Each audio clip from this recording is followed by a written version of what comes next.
తమిళంలో ఘన విజయం సాధించిన వీరంకి ఇది రీమేక్. అయినా పవన్ శైలికి, తెలుగు ప్రేక్షకుల అభిరుచికి తగ్గట్టుగా కొన్ని మార్పులు చేసింది చిత్ర బృందం. దర్శకుడు డాలి మాట్లాడుతూ, రీమేక్ కథే అయినా కొత్తగా చూపించే ప్రయత్నం చేశాం. వీరంలో కొన్ని ఆసక్తికర అంశాల్ని పైపైన స్పృశించి వదిలేశాం. వాటిని పవన్ శైలికి తగ్గట్టుగా మార్చాం. కథానాయకుడికి అమ్మాయిలంటే పడదు. ఈ ఒక్క పాయింట్ చుట్టూ కావలసినంత వినోదం పండింది. పవన్ పాత్రలో 2 ఛాయలుంటాయి. కదిరి నరసింహుడిగా ఉగ్రరూపం దాలుస్తాడు. అంతలోనే గోపాలకృష్ణుడిగా చిలిపిదనం కురిపిస్తాడు. పవన్ ని ఈ తరహా పాత్రలో చూడడం కొత్తగా అనిపిస్తుంది. సినిమా మొత్తం హాయిగా ఆహ్లాదకరంగా సాగిపోతుంది. ప్రతి సన్నివేశాన్ని చిత్ర బృందం ఆస్వాదించి చేసింది. అదంతా తెరపై కనిపిస్తుందని అన్నారు. పవన్ గెటప్ విషయంలో చిత్ర బృందం చాలా కసరత్తులే చేసింది. ఆయన దుస్తులు, మెళ్ళ రుద్రాక్ష, చేతికి వాచి, ఇలా ప్రతి అంశంలోనూ కొత్తదనం కనిపించేలా జాగ్రత్త పడింది.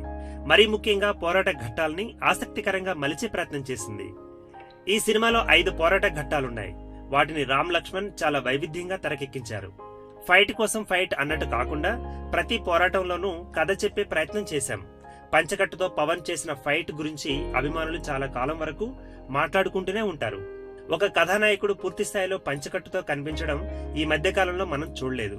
పవన్ ఓ కొత్త వరవడికి శ్రీకారం చుట్టారు. ఆయన పాత్రని తెరకెక్కించిన విధానం ఆకట్టుకుంటుంది. శృతి హాసన్ కి తన ప్రేమను వ్యక్తపరిచే సన్నివేశాలు అలరిస్తాయని అన్నారు శరత్ మరార్. మొత్తం 100 రోజులు చిత్రీకరణ పూర్తయింది. ప్రతినాయకులుగా తరుణ్ అరోరా, రావు రమేష్ లు కనిపించనున్నారు. రావు రమేష్ చేసిన పాత్రల్లో నరసప్ప పాత్ర ప్రత్యేకంగా నిలిచిపోతుందని చిత్ర బృందం తెలిపింది. ఇటీవల పవన్ కళ్యాణ్ ఆంధ్రప్రదేశ్ చేనేత పరిశ్రమకు బ్రాండ్ అంబాసిడర్ గా మారిన సంగతి తెలిసిందే. దానికి తగ్గట్టుగానే ఈ సినిమాలో దాదాపుగా ఆయన కాటన్ వస్త్రాలే ధరించారు.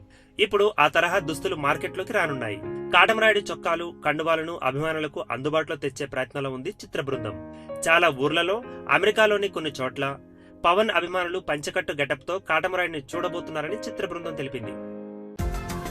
ఈ వీడియో గనక మీకు నచ్చినట్టయితే లైక్ చేయండి, షేర్ చేయండి, సబ్స్క్రైబ్ చేసుకోండి.